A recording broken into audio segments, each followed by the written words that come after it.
Hello all അസ്സലാമു അലൈക്കും. ഇന്നത്തെ റെസിപ്പി ഒരു അയല മുളകിട്ട കറിയാണ്. നല്ല കുറുകി വന്ന ഈ ഒരു അയല മുളകിട്ട കറി എങ്ങനെ തയ്യാറാക്കാമെന്ന് നമുക്ക് നോക്കാം.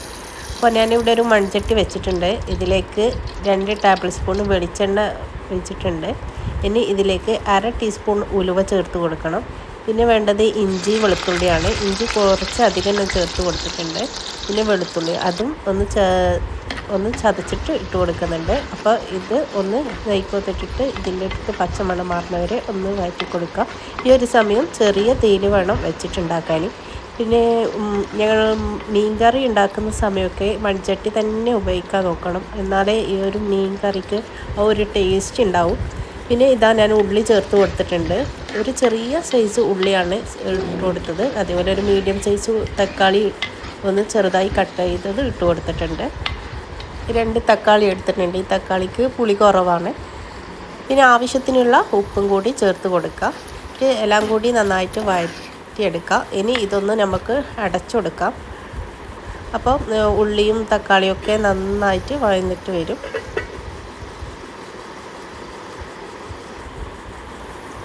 അപ്പോൾ ഇതാ നന്നായിട്ട് വന്നിട്ടുണ്ട്. ഇനി ഇതിലേക്ക് കറിവേപ്പില ഇട്ട് കൊടുക്കാം. കറിവേപ്പില കുറച്ചധികം ചേർത്ത് കൊടുക്കുന്നത് നല്ല മണവും നല്ല രുചിയും കൂടും.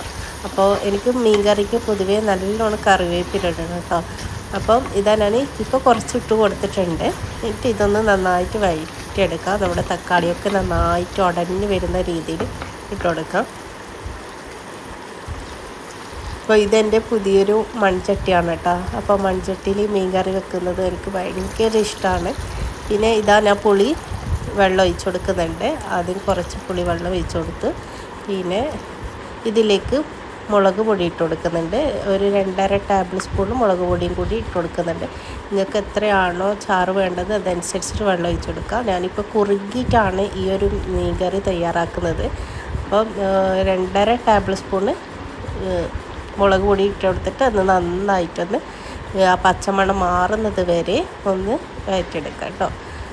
അപ്പോൾ ഞാൻ നല്ല കളറിന് വേണ്ടിയിട്ട് മുളക് ചേർത്ത് കൊടുത്തിട്ടുണ്ട്. ഇനി പ്ലെയിനായിട്ടുള്ള മുളക് പൊടിയിലെ അപ്പം അത് ചേർത്ത് കൊടുത്ത് ഒരു ടേബിൾ സ്പൂണ് അതുകൂടി ചേർത്ത് കൊടുത്തിട്ടുണ്ട്. പിന്നെ നമ്മൾ കണ്ണൂർ കറി മല്ലി മുളകും മഞ്ഞളും എല്ലാം ഒന്നിച്ചാൽ പൊടിക്കലേ, വേറെ വേറെ ആയിട്ട് പൊടിക്കലില്ല.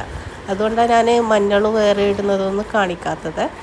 അപ്പോൾ ഇതാ ഞാൻ കുറച്ച് വെള്ളം കൂടി ചേർത്ത് കൊടുക്കുന്നുണ്ട്. പുളിവെള്ളം ആദ്യം ഒഴിച്ചു. പിന്നെ പ്ലെയിനായിട്ടുള്ള ചൂടുവെള്ളം ഒരു 1/2 കപ്പും കൂടി ചേർത്തിട്ട് ആ ഒരു പച്ചമണം മുളകിൻ്റെ ഒക്കെ മാറിയ ശേഷം നമുക്ക് പിന്നെ അയല ഇട്ട് കൊടുക്കാം. അപ്പോൾ നല്ല ടേസ്റ്റില്ല ഈ ഒരു കറിയാണ്. ഇഞ്ചിയും വെളുത്തുള്ളിയൊക്കെ മീൻ കറിക്ക് കുറച്ച് അധികം ഇട്ട് കൊടുക്കണം. അപ്പോൾ എന്നാലും എനിക്ക് തോന്നുന്നു നല്ലൊരു മണവും നല്ലൊരു ടേസ്റ്റ് കൂടുതലാണ്. അപ്പം ഞാൻ അയലയും കൂടി ഇട്ട് കൊടുക്കുന്നുണ്ട്. അപ്പോൾ ഇനി പിന്നെ ഒന്ന് അടച്ചു കൊടുക്കണം. ഇനി മീൻ കറി ഉണ്ടാക്കുന്ന സമയം പിറ്റേ ദിവസമൊക്കെ ഈ മൺചട്ടിയിലുള്ള മീൻ കറി കഴിക്കാൻ നല്ല ടേസ്റ്റാണ് അല്ലേ. ഇപ്പോൾ നല്ല വറ്റിയിട്ടുണ്ടാവും. ആ ഒരു വെളിച്ചെണ്ണയൊക്കെ മുകളിൽ ഇങ്ങനെ വന്നിട്ട് ആ ഒരു എനിക്ക് മീൻ കറിയൊക്കെ പിറ്റേ ദിവസം മൺചട്ടിയിൽ നിന്നും മീൻ കറി കോരി എടുക്കുന്നതും അപ്പം കൂട്ടി കഴിക്കുന്നതൊക്കെ എനിക്ക് ഭയങ്കര ഇഷ്ടമാണ്. പിന്നെ അപ്പോൾ ഇതാ നമ്മുടെ മീനൊക്കെ നന്നായിട്ട് ഇതായിട്ട് വന്നിട്ടുണ്ട്. കറിവേപ്പില ഇട്ട് കൊടുക്കാം. തണ്ടോട് കൂടി തന്നെ ഞാൻ കറിവേപ്പില ഇട്ട് കൊടുക്കുന്നുണ്ട് കേട്ടോ. അപ്പോൾ നല്ല കപ്പൻ്റെ കൂടെയൊക്കെ കഴിക്കാൻ നല്ല പറ്റിയ മീൻ കറിയാണ്. അപ്പം എല്ലാവരും ട്രൈ ചെയ്ത് നോക്കുക. പിന്നെ വീഡിയോ ഇഷ്ടപ്പെട്ടാൽ ലൈക്ക് ചെയ്യാനും ഷെയർ ചെയ്യാനും മറക്കരുത്. പിന്നെ ഇത് കുറച്ച് കഴിഞ്ഞാൽ ഇത് നന്നായിട്ട് കട്ടി കൂടി വരും കേട്ടോ. ഇപ്പോൾ ഇങ്ങനെ കുറച്ച് ലൂസായിട്ടാണെങ്കിലും പിന്നെ ഇത് നല്ല കട്ടിയായിട്ടാണ് ഈ ഒരു കറി വരുന്നത്, കുറുകി വരും. അപ്പോൾ ഇത് ആക്കി കഴിഞ്ഞാൽ കുറച്ച് അടച്ചു കൊടുത്ത് കഴിഞ്ഞാൽ നന്നായിട്ട് വറ്റിയ കറിയായിട്ട് മാറും കേട്ടോ. അപ്പോൾ നമ്മുടെ ഈ ഒരു വീഡിയോ നിങ്ങൾക്ക് ഇഷ്ടപ്പെട്ടിട്ടുണ്ടെങ്കിൽ ലൈക്ക് ചെയ്യാനും ഷെയർ ചെയ്യാനും സബ്സ്ക്രൈബ് ചെയ്യാനും മറക്കരുത്. പുതിയ വീഡിയോ ആയിട്ട് വീണ്ടും വരെ.